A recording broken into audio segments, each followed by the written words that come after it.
In the fall of 1957, Ellsworth Bumpy Johnson was the most powerful man in Harlem. He controlled the numbers rackets, had politicians in his pocket, and commanded respect from every crime family in New York City. In a world built on violence and fear, Bumpy Johnson had learned how to survive, how to win. But on the evening of September 23rd, all that power was about to mean absolutely nothing, because the one thing money can't buy and fear can't control is a medical emergency in Jim Crow America. Bumpy sat at the dinner table with his wife, Mamie, and their 9-year-old daughter, Ruthie. It was one of those rare, peaceful moments in a life full of chaos. Ruthie was laughing, telling an animated story about something that happened at school. Her eyes were bright, her smile was contagious. For just a moment, Bumpy wasn't a gangster. He was just a father listening to his daughter laugh. And then, mid-sentence, Ruthie stopped. Her face went pale. She clutched her stomach and let out a scream that would haunt Bumpy for the rest of his life. Before he could react, Ruthie collapsed from her chair onto the floor. Mamie rushed to the phone while Bumpy scooped up his daughter. Ruthie was burning with fever, her small body convulsing in his arms. She looked up at him with terrified eyes and whispered, "Daddy, it hurts. It hurts so much." 5 minutes later, Dr. Mathis arrived. He examined Ruthie quickly, and Bumpy watched his face go from concerned to grave in seconds. "It's her appendix," Dr. Mathis said. "Acute appendicitis. It's inflamed and on the verge of rupture." Bumpy stood immediately. "So we get it out. You operate." Dr. Mathis shook his head. "Bumpy, I'm a general practitioner. This needs a surgeon. A real surgeon, and it needs to happen fast. If that appendix ruptures, the infection will spread through her bloodstream. She'll have maybe 6 hours from onset of symptoms, maybe less." Mamie grabbed Bumpy's arm. "Then we take her to a hospital, right now." Dr. Mathis hesitated, and in that hesitation, Bumpy saw something that made his blood run cold. "Bumpy, you know the hospitals in this neighborhood. Harlem Hospital has a surgeon, but Dr. Richardson is in emergency surgery right now. He won't be available for hours. And the other hospitals are whites-only facilities. You know that." Bumpy looked down at his daughter, now barely conscious in his arms. "Then we'll make them take her." What Bumpy didn't know yet was that even unlimited money and power had limits in 1957 America. And that limit was drawn in skin color. This is the story of the night Bumpy Johnson learned that lesson, and the impossible choice he had to make. This is the Hospital Accord. Time remaining, 6 hours. Bumpy's Cadillac screeched to a stop in front of St. Margaret's Hospital at 7:03 p.m. It was one of the most prestigious medical facilities in Manhattan. Gleaming white stone, pristine windows, a place where miracles happened every day. Just not for everyone. Bumpy kicked the car door open and ran inside, carrying Ruthie wrapped in a blanket. Mamie rushed behind him. Eddie, Bumpy's driver and most trusted enforcer, stayed with the car, engine running. "I need a doctor," Bumpy shouted as he burst through the emergency room doors. Now, the waiting room went silent. 30 white faces turned to stare. A black man holding a child, interrupting their peaceful Monday evening. The nurse at the front desk, Mrs. Kelly, looked up from her paperwork. When she saw Bumpy, her face hardened. "Sir, you can't just—" "My daughter," Bumpy interrupted. "Appendicitis. She needs surgery immediately." Nurse Kelly didn't move from her seat. "Sir, this facility doesn't treat colored patients. There's a hospital for your people on 135th Street, Harlem Hospital. They can help you there." Bumpy felt rage building in his chest, but he forced it down. He gently set Ruthie in one of the waiting room chairs, then turned back to the nurse. From his jacket, he pulled out a massive roll of cash and threw it on the counter. Bills scattered across the desk. "I have $10,000, he said. "Cash, right now.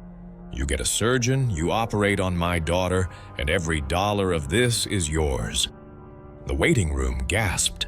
$10,000 in 1957 was equivalent to nearly $100,000 today. The nurse stared at the money. For just a moment, Bumpy thought he saw her waver. But then she looked away. "Sir, it's not about money. This is a matter of hospital policy." An administrator emerged from the back office. Mr. Whitmore, middle-aged, graying hair, expensive suit. "Mr. Johnson, I know who you are. Please, you need to leave before this situation escalates." "I need a surgeon," Bumpy said. Whitmore sighed.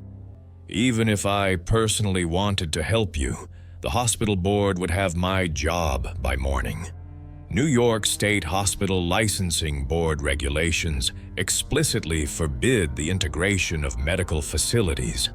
If I operate on your daughter, this hospital loses its license. We would have to shut down entirely. Do you understand?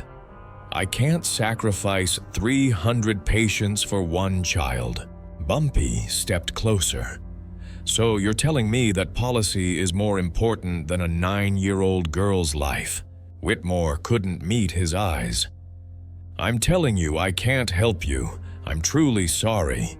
"You're not sorry," Bumpy said, his voice shaking. "Because if you were sorry, you'd do something. You'd call a surgeon. You'd break your policy. But you won't, because her life doesn't matter to you. Please leave before I call the police." Bumpy picked up Ruthie and walked toward the door. But before he left, he turned back. "If my daughter dies tonight, I'm coming back here, and your policy won't save you." The drive to the next hospital took 12 minutes. 12 minutes Ruthie didn't have. Time remaining, 5 hours and 45 minutes. Bumpy didn't even wait for the car to stop at Metropolitan General Hospital. He kicked the door open while Eddie was still braking and ran inside carrying Ruthie. "Doctor!" Bumpy shouted. "I need a doctor!" A young resident turned around. Dr. Pierce, maybe 28 years old, fresh out of medical school.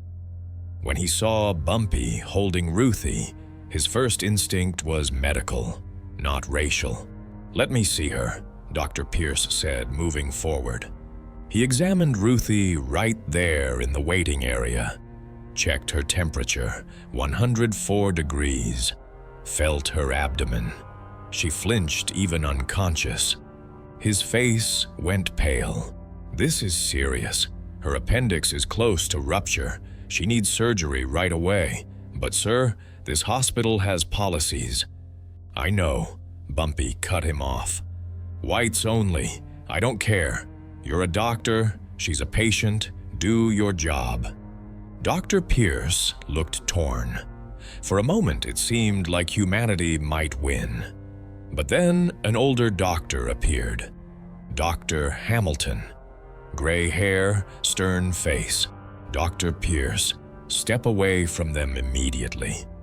"Dr. Hamilton, she's in critical condition," Pierce protested. "I don't care if she's the Queen of England. This is Metropolitan General Hospital. We have protocols." He turned to security. Call the police. We have an intruder." "An intruder?" Bumpy's voice rose. "I'm trying to save my daughter's life." 2 security guards approached. Bumpy set Ruthie down gently on a gurney, then turned to face them. They grabbed his arms. He shoved them off firmly. Mamie screamed, "Don't touch him! We're not criminals!" 2 NYPD officers rushed in. "Bumpy Johnson, we know who you are. Step away from the hospital staff." "My daughter is dying," Bumpy said desperately. "Look at her, please." Officer McCann did look. You could see the conflict on his face. He was a father too. "Bumpy, there's nothing I can do. You need to take her to Harlem Hospital. Their surgeon is unavailable." "Then I don't know what to tell you, but if you don't leave right now, I'm arresting you. And then where will your daughter be?" Bumpy picked up Ruthie and walked out. In the car, Ruthie opened her eyes slightly. "Daddy, am I gonna die?"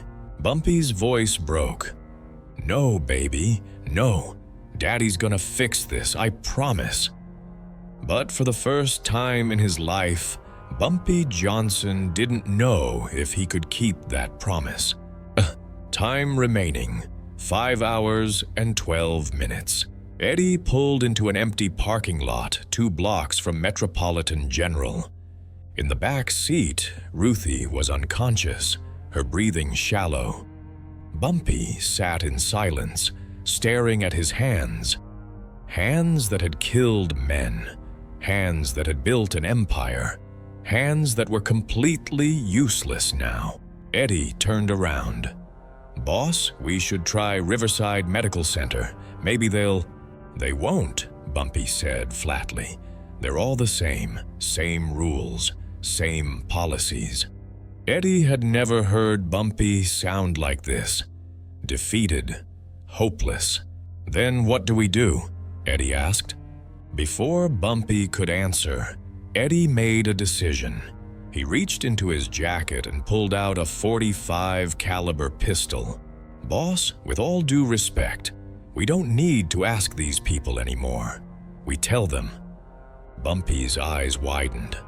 "Eddie, I'm going back to that hospital right now. I'm gonna walk into Metropolitan General, put this gun to Dr. Hamilton's head, and he's gonna call a surgeon. That surgeon is gonna operate on Ruthie, and if anyone tries to stop me, I shoot them." "Eddie, put the gun away." Eddie didn't. He opened his car door and started walking back toward the hospital. Bumpy jumped out and moved in front of him, blocking his path. "Eddie, I said stop." "No, boss." Eddie's voice was breaking. Tears streamed down his face. "I can't just sit here and watch Ruthie die. I can't. When she was born, you let me hold her. You trusted me to be her godfather. You trusted me to protect her. And right now, I have the power to save her life in my hand. And you're telling me not to use it? Eddie, listen to me." "No, you listen. These people just looked at a dying child and did nothing. They'd rather follow their racist policies than save a little girl. How many hospitals do we try before she dies in the back seat?" Mamie stepped out of the car. She walked over to Eddie, this young man she'd known since he was 17. "Eddie, look at me." Eddie looked at her, tears streaming. "You want to save Ruthie? More than anything in the world. Then put the gun away. Because if you go into that hospital, you'll start a chain of events that ends with Ellsworth in prison, you dead or locked up for life, and Ruthie growing up without any of us. Is that saving her? But we can't just—" Bumpy put his hand on Eddie's shoulder. "Eddie, you know what happens if you go in there with that gun? Best case, you hold that doctor hostage. He calls a surgeon. The surgeon operates under duress. Maybe Ruthie survives. But then the police come. FBI comes. You get arrested. I get arrested as an accomplice. We both go to prison for 20 years, minimum. I don't care, as long as Ruthie lives. And what about her life after that? She wakes up to find out her father and godfather are in prison because of her. She grows up visiting us behind glass. Is that the life you want for her? Eddie was shaking, the gun still in his hand. Then what do we do? Just accept that she's gonna die? No, we find another way, a smarter way. But there is no other way. Mamie stepped closer and put her hand gently over Eddie's, over the gun. Eddie, you're not a murderer. You're a good man watching someone he loves suffer. But if you go in there with this gun, you become exactly what those people already think you are. Is that what you want? For what felt like an eternity, Eddie stood there, every instinct screaming at him to go into that hospital and make them pay. But finally, slowly, he uncocked the gun, lowered it, put it back in his jacket. "I'm sorry, boss," Eddie whispered. "I just couldn't stand watching them treat her like that, like she doesn't matter." Bumpy pulled Eddie into a brief hug. "I know, but we're gonna make them pay for this. Not tonight, not with bullets, but we will. I promise you."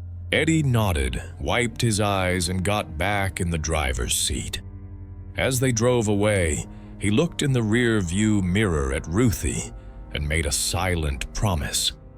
If she died tonight, he'd come back. No matter what Bumpy said. Time remaining, 4 hours and 53 minutes. Eddie started driving toward Riverside Medical Center, the third and final major hospital in Manhattan. But as they got closer, Bumpy said, "Stop the car. Boss? Pull over, right here." Eddie pulled into a gas station parking lot 2 blocks from Riverside Medical. Bumpy stared at the hospital in the distance, its lights glowing against the night sky. "It's gonna be the same," Bumpy said quietly. "Isn't it?" Mamie touched his arm. "Ellsworth, we have to try." "Do we? We've been to 2 hospitals already, both refused. Why would the third be any different?" But they had to know. Bumpy got out and walked to the payphone at the gas station. He dropped in a nickel and dialed the operator. "Riverside Medical Center, please." A click, then a woman's voice. "Riverside Medical Center, how may I direct your call?" "Emergency room administrator, it's urgent." "One moment." Another click. Then a man's voice, crisp and efficient. "Emergency services, Administrator Davis speaking." Bumpy took a breath. "My name is Ellsworth Johnson. My 9-year-old daughter has acute appendicitis. Her appendix is about to rupture. I've been to St. Margaret's and Metropolitan General tonight. Both refuse to treat her because she's black. I'm 2 blocks from your hospital right now with my daughter in the car. If I walk through your doors, will you help her?" There was a long pause on the other end. Bumpy could hear papers shuffling, someone talking in the background. "Mr. Johnson," Administrator Davis said carefully, "I'm familiar with your reputation in Harlem, and I sympathize with your situation. I truly do. But Riverside Medical is a private institution with state licensing requirements that explicitly prohibit the treatment of colored patients in our facility. If you come here, I'll be forced to call the police. I'm sorry, but that's our policy. So you won't even let us through the door?" "I'm afraid not. I suggest you contact Harlem Hospital on 135th Street. They should be able to—" Bumpy hung up. He stood there, phone in hand, staring at nothing. He walked back to the car. Mamie looked at him hopefully. What did they say? They said don't even bother coming. They'll call the police before we get through the door. Eddie slammed his hand on the steering wheel. God damn it! Bumpy looked at Riverside Medical in the distance. They won't even let us try. We're 2 blocks away. My daughter is dying in the back seat, and they won't even let us walk through the door. Mamie was crying. What do we do? Where do we go? Harlem Hospital, Bumpy said, his voice hollow. It's all we've got left. Time remaining. 4 hours and 37 minutes. Harlem Hospital looked nothing like the pristine facilities they'd just left. The building was old, paint peeling off the exterior walls. Some windows were cracked. The lights above the entrance flickered. But when Bumpy walked through those doors carrying Ruthie, something was different. The nurse at the desk was black. The patients in the waiting room were black. And when they saw Bumpy Johnson walk in with his daughter dying in his arms, they didn't see a criminal. They saw themselves. Nurse Davis stood up immediately. Mr. Johnson, what happened? Ruthie, appendicitis. She needs surgery now. Nurse Davis's face fell. Oh no. Mr. Johnson, Dr. Richardson is in surgery right now. A car accident victim came in 2 hours ago with multiple internal injuries. Dr. Richardson has been operating ever since. When will he be done? I don't know. Could be another hour, could be 3. She doesn't have 3 hours. I know. I'm so sorry. He's the only surgeon we have on staff. Mamie grabbed the nurse's arm. Can't you call another surgeon from another hospital? Nurse Davis gave her a sad smile. Mrs. Johnson, we've tried that before, many times. The white hospitals won't send their surgeons here, and we can't afford to hire more. This hospital operates on a budget of $40,000 a year. St. Margaret's, where you just were, their annual budget is $3 million. Bumpy felt like he'd been punched. $3 million and we get $40,000. Mr. Johnson, please come with me. I need to show you something. Nurse Davis led them to a viewing window overlooking the operating room. Inside, Dr. Richardson was working on the car accident victim, but the equipment around him looked like it belonged in a museum. The anesthesia machine had a brass plate reading 1931. A nurse was manually operating a hand pump for oxygen. The surgical lights kept flickering. The monitors were analog with needles bouncing on dials. Our equipment is 30 years old, Nurse Davis said. Last year, we requested funding for new surgical equipment. The city gave us $5,000. That same week, Riverside Medical Center received $2 million for equipment upgrades. $2 million and we got $5,000. Mr. Johnson, we lose patients every single week for exactly this reason. Not because we don't have skilled doctors. Dr. Richardson trained surgeons at Johns Hopkins University, but because we don't have the tools. How long does Ruthie have? Based on Dr. Mathis's assessment, maybe 4 hours. If her appendix ruptures, she dies within the hour. Bumpy walked into the hospital chapel alone. It was small, just 6 pews and a simple wooden cross. He sat in the front row. For a long moment, there was only silence. Then Bumpy spoke. His voice cracked.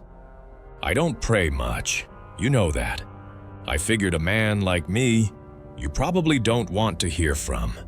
But this isn't about me. This is about Ruthie. She's 9 years old. She's never hurt anybody. She goes to church every Sunday. She's a good girl. So if you're up there, don't punish her for what I've done.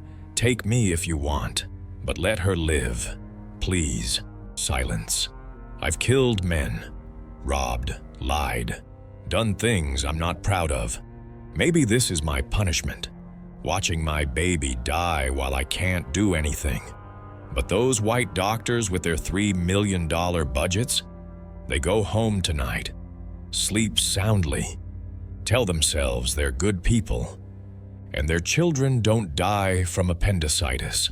His voice broke completely. Where's the justice? She's 9 years old, and they're letting her die because of her skin. So, you tell me how that's fair. He collapsed back onto the pew, put his head in his hands. Please, don't take her from me. I'll do anything. She's the only good thing I've ever made in this world. Mamie appeared in the doorway. Ellsworth. Bumpy wiped his eyes. Is she? She's holding on. But baby, we're running out of time. There has to be someone who can help us. Bumpy sat in silence. Then an idea hit him. Terrible, impossible, humiliating. There's one person, Joe Bonanno. Mamie's eyes went wide. The mob boss. Ellsworth, he's tried to kill you 3 times. I know. But last year, his daughter Rosalia had appendicitis. I heard about it. He understands what this feels like. And if he says no, Bumpy looked at her with cold, empty eyes. Then Ruthie dies, and I burn this city to the ground. Time remaining. 3 hours and 52 minutes. At 9:03 p.m., Bumpy stood in a phone booth outside Harlem Hospital. His hand shook as he dialed the number he'd sworn he'd never call. The phone rang. Once, twice, 3 times. Then a suspicious voice answered. Who is this? Joe, it's Bumpy Johnson. A long silence. Then, Bumpy Johnson, calling my private number. At 9 o'clock at night. This better be the most important conversation of your life. Joe, I need your help. My daughter. She's 9 years old. Acute appendicitis. She's dying. I've been to 3 hospitals tonight. Everyone refused to treat her because she's black. I have maybe 4 hours before her appendix ruptures and she dies. I need your plane. My plane? There's a surgeon, Dr. Aaron Mitchell, black doctor, trained at Howard University, now working in Raleigh, North Carolina. He's one of the best pediatric surgeons in the country, but he's 8 hours away by car. Your plane could get him here in 2 hours. Joe was processing this. You want me to send my private plane to North Carolina to pick up a colored doctor so he can operate on your daughter? Yes, Joe, I'm begging you. I'll give you anything you want. Half of Harlem's numbers rackets, my territory, my connections. Name your price. The silence stretched so long, Bumpy thought he'd hung up. Joe, you there? I'll call you back. Click, dial tone. Daddy, I'm Yeskiandasa. At Joe Bonanno's estate in Oyster Bay, Joe sat in his study with a cigar. His wife, Maria, walked in. Giuseppe, who was that? Bumpy Johnson. His daughter is dying. He wants me to send our plane to pick up a surgeon. Maria was surprised. The Harlem gangster? And you said no, of course. Joe didn't answer. He just stared at the phone. Giuseppe. Joe picked up the phone, started to dial, then stopped. Put the phone down. What are you doing? Maria asked. I don't know. He picked up the phone again, dialed 2 numbers, stopped, hung up. Maria walked closer. You're not actually considering this. It's a child, Maria. It's a colored child. Giuseppe, the other families already think you're too soft. You help a Negro gangster, Vito will see it as weakness. Carlo will see it as betrayal. Is one colored girl worth losing their respect? Joe picked up the phone a 3rd time. held it. "Maria, remember last year, Rosalia's appendicitis?" Maria's face softened. "Of course I remember. Remember how terrified we were? That moment when we thought we'd lost her?" "Yes. Remember what you said to me? You said, 'Giuseppe, I would give up everything just to hear her laugh again.' That's what Bumpy Johnson is feeling right now. Exactly that. Except he doesn't have 12 surgeons to choose from. He's been to 3 hospitals, and they all turned him away. That's different." "How? How is it different?" "Because Rosalia is our daughter, and that makes her life more valuable." "Maria, I've done terrible things. I know I'm going to hell. But if I let a child die when I have the power to save her, then I'm not just a criminal. I'm a monster." There was a long silence. Maria finally spoke. "If you do this, the families will talk. Let them talk. Giuseppe, when I die, I want to know I did at least one good thing. This is it." Maria studied her husband. "Then make the call." Joe dialed the number. The phone rang. Bumpy grabbed it instantly. "Joe, give me the surgeon's information, full name, address, phone number." Bumpy couldn't believe what he was hearing. "You'll do it? I'm sending my plane. It'll be in Raleigh in 90 minutes, back here by midnight. But Bumpy, you're going to owe me. Not money, not territory, something else. We'll discuss terms later. Anything, whatever you want. I'll hold you to that. Now give me the information." Bumpy rattled off Dr. Mitchell's details. "Joe, I don't know what to say. Don't thank me yet. Just make sure your daughter holds on. Bumpy?" "Yeah? What's her name?" "Ruthie. Ruth Ann Johnson. I'll say a prayer for Ruth Ann." Bumpy's voice broke. "Thank you. Just remember this moment when we talk later." Click. Bumpy walked back into the waiting room. Mamie stood when she saw him. "Well, what did he say?" Bumpy nodded, unable to speak. Then, "He's sending his plane. The surgeon will be here by midnight." Mamie collapsed against him in relief. "Oh, thank God." Eddie came over. "Joe Bonanno is helping us? For real?" Bumpy sat next to Ruthie and took her hand. "You hear that, baby? Doctor's coming, a really good doctor. You just gotta hold on a little longer. Can you do that for Daddy?" Ruthie's eyes fluttered open. She managed the smallest smile. "Okay, Daddy." Those 2 words would stay with Bumpy Johnson for the rest of his life. Time remaining, 2 hours and 43 minutes. The plane left Long Island at 9:30 p.m. In Raleigh, Dr. Mitchell was finishing dinner when his phone rang. "Dr. Mitchell, my name is Frank. I'm calling on behalf of Joe Bonanno. I'm 10 minutes out from Raleigh-Durham Airport. There's a 9-year-old girl in Harlem with acute appendicitis who needs surgery in the next 2 hours, or she'll die. Every hospital in New York has refused to treat her because she's black. I have a plane waiting." Dr. Mitchell didn't hesitate. "I'll be at the airport in 20 minutes. The plane landed in Raleigh at 10:52 p.m. Dr. Mitchell was waiting.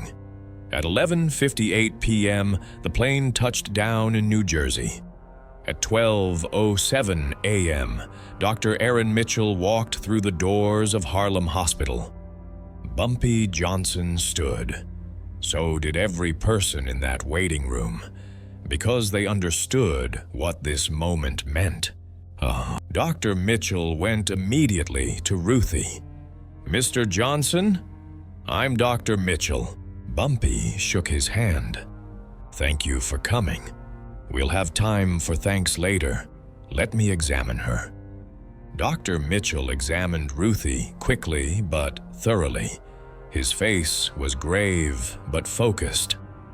How long has she been symptomatic? Since about 6:45 this evening, about 5.5 hours. Her appendix is severely inflamed and on the verge of rupture, but it hasn't ruptured yet. If we operate now, her chances are excellent, but I need to see the operating room first. Dr. Mitchell surveyed the operating room and the ancient equipment. I did my residency in rural North Carolina in the 1930s. I once operated on a kitchen table by lamplight. I can work with this, but understand, in a modern facility with proper equipment, this would be a 99% success rate. Here, 75%, maybe 80%. The equipment failures create risks that shouldn't exist. 75 is better than 0, Bumpy said. Do the surgery. Dr. Mitchell looked at him. Mr. Johnson, if your daughter dies on that table, it won't be because I'm not skilled enough. It'll be because this hospital has been systematically starved of resources. Do you understand? I understand. And doctor, if she dies, I'm not coming after you. I'm coming after every hospital that refused her. Dr. Mitchell nodded. Then let's get started. At 12:27 a.m., they wheeled Ruthie into the operating room. Mamie walked alongside, holding her daughter's hand. At the door, she leaned down and kissed Ruthie's forehead. I love you so much, baby girl. I'll see you when you wake up. Ruthie, drowsy from pre-medication, whispered, Love you, Mommy. Love you, Daddy. The doors closed. In the waiting room, word had spread through Harlem. It was past midnight, but people kept arriving. Neighbors, friends, community members. People who understood this wasn't just about one girl. This was about every black child who'd been refused medical care. Bumpy sat in a corner, head in hands. Mamie prayed beside him. Eddie stood guard by the door. At 1:15 a.m., the waiting room door opened. Joe Bonanno walked in. The room went silent. Bumpy stood. You came. Wanted to make sure the doctor got here safely. He did. He's operating now. Good. Joe sat. Bumpy sat 2 chairs away. 2 enemies sitting in a hospital waiting room waiting for news on a child. For the next hour, they sat in silence. Then Joe spoke. My daughter Rosalia. When she had appendicitis last year, I thought I was going to lose her. For an hour, I didn't know if she'd make it. I remember thinking, I would give up everything just to hear her laugh again. That's what you're feeling right now. Bumpy nodded. Yeah, long silence. Can I ask you something? Bumpy said. Why'd you help me? Real reason. Joe thought about it. When you called, I kept thinking about Rosalia, and I thought, what if it was me being turned away from hospitals? What if my daughter died because of some rule? You ever think about how messed up it is? Your daughter gets 12 surgeons to choose from. Mine gets none. Joe looked uncomfortable. Yeah, I do. Then why don't you do something about it?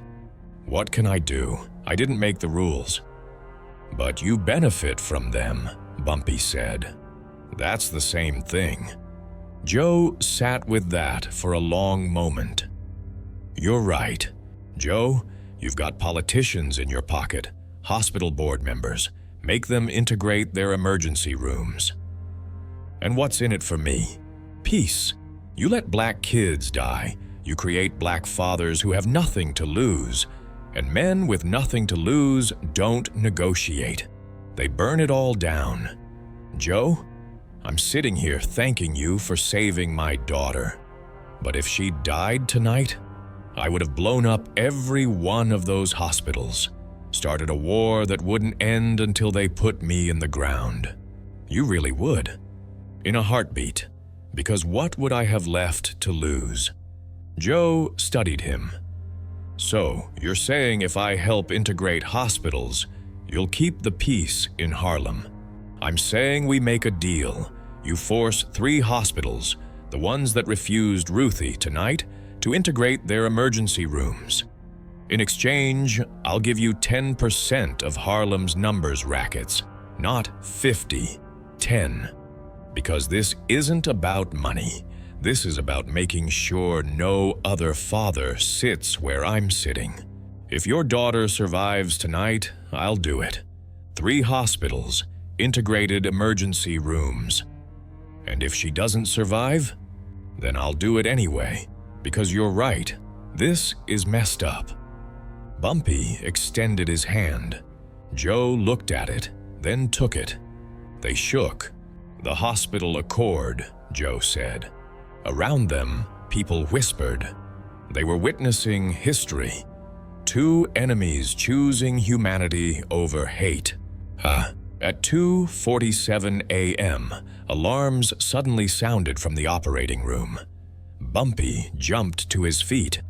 Through the viewing window, they could see frantic activity. Dr. Mitchell was shouting orders. Ruthie's heart monitor showed an erratic rhythm. Mr. Johnson, the anesthesia machine malfunctioned, Nurse Davis said. Her breathing stopped. Dr. Mitchell is working on her.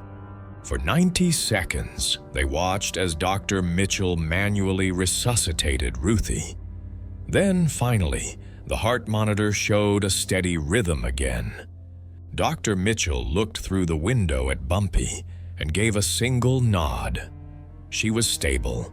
Joe stood and put a hand on Bumpy's shoulder. She's okay. She's still fighting. At 3:47 a.m., the operating room doors finally opened. Dr. Mitchell emerged, smiling. She's going to be fine.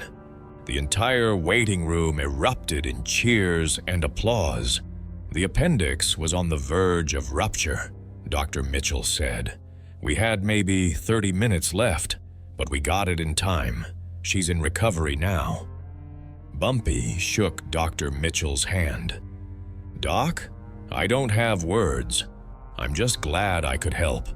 But Mr. Johnson, tonight should never have happened. Your daughter should have been treated at the first hospital. Use your power. Force these hospitals to change. I give you my word. This changes. Starting now. Joe stood. I should go. Joe, thank you. You saved my daughter's life. We'll talk in a few days about the accord. They shook hands. Joe walked out. At 4:15 a.m., Ruthie woke up. Hi, Daddy. Bumpy broke down. Hi, baby. Did I have my operation? You did. You were so brave. Does this mean I don't have to go to school? Bumpy laughed through tears. Yeah, baby. You get a few days off. Good. I'm tired, Daddy. She closed her eyes. Mamie kissed her. She's going to be okay. She is. At 4:30 a.m., Bumpy walked back to the chapel, sat in the same pew where he'd prayed hours ago. This time, he didn't pray. He just sat there, exhausted, grateful, overwhelmed. Joe Bonanno appeared in the doorway. Thought I'd find you here. She's alive, Bumpy said. I heard. Long silence. Dawn light was starting to filter through the stained glass window. You know what's funny? Bumpy said. 4 hours ago, I was ready to kill you if you said no. Burn your house down, kill your family, start a war that would destroy us both. I know. And now you're the reason she's alive. How am I supposed to feel about that? Joe sat down next to him, two enemies sitting in a chapel at dawn. "Grateful?" Joe suggested. "I am, but also angry. You know why? Why? Because it shouldn't have taken an enemy to save my daughter. The people who were supposed to help, the hospitals, the doctors, the system, they all said no. And the only person who said yes was someone who's tried to kill me 3 times. Joe nodded slowly. "That should tell you something about the world we live in." "It does. It tells me the world is broken, and maybe the only people who can fix it are the ones who broke it in the first place." Joe stood up, extended his hand. "Then let's fix it." Bumpy looked at the hand, looked at Joe, then stood and shook it. "The hospital accord," Joe said. "The hospital accord," Bumpy agreed. And in that moment, in a small chapel in Harlem Hospital, at 4:30 in the morning, 2 enemies became something else. Not friends, not allies, but 2 men who decided that some things, like a child's life, mattered more than their war. Outside, the sun was rising over Harlem. A new day. And for the first time in a long time, it felt like maybe things could change. 3 months later, January 15th, 1958, Joe Bonanno kept his promise. Over the next 3 months, he made phone calls, applied pressure, called in favors. He made it clear: integrate your emergency rooms or face consequences. By December 1957, St. Margaret's Hospital had quietly integrated its emergency room services. By January 1958, Metropolitan General and Riverside Medical Center followed. There was no press release, no celebration. The hospitals simply started accepting Black patients in their emergency rooms, and life continued. Over the next 2 years, 15 more New York City hospitals quietly integrated their emergency services. It wasn't the Civil Rights Act. It wasn't a Supreme Court decision. It was 2 gangsters deciding that some things mattered more than territory or race, and it saved thousands of lives. Present day, Harlem Hospital still stands, fully integrated, serving one of the most diverse communities in America. The outdated equipment is gone. There are now 24 surgeons on staff. The annual budget is over $200 million. In the main lobby, there's a small plaque most people walk by without noticing. It reads, "In memory of all the children lost to segregated healthcare, may we never forget. May we never repeat." 1957. Bumpy Johnson died on July 7th, 1968. He was 62 years old. He'd spent his final years as a community advocate, using his influence to push for hospital integration and better schools. Joe Bonanno died on May 11th, 2002, at age 97. He never publicly spoke about the hospital accord. The 2 men never became friends. They remained rivals until the end, but they both kept their promise. The hospital accord remained in effect for the rest of their lives. She and Ruth Ann Johnson? She lived. She graduated from Howard University in 1970 with a degree in nursing. She spent 42 years working in Harlem Hospital's emergency room, treating every patient who walked through those doors, Black or white, rich or poor, because her father had taught her something that night in 1957. When someone is dying, you don't ask about their race or background or papers. You save them. Because that's what Dr. Mitchell did for her when 3 hospitals said no.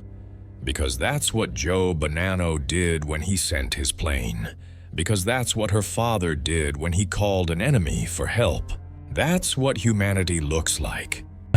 This story is a dramatization of real events. The hospital accord is not widely documented in history books. Names have been changed, some details have been altered, but the core truth remains. In 1950s America, hospitals could legally refuse to treat black patients. By 1965, that was no longer true nationwide.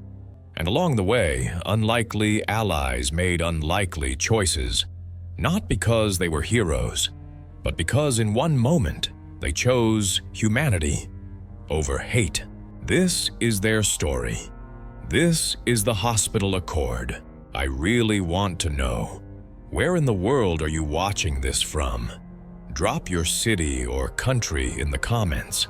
This story has reached readers on every continent, and I'm always amazed by how far these legends travel. Drop a comment, share this story, let's talk about it. See you in the next one.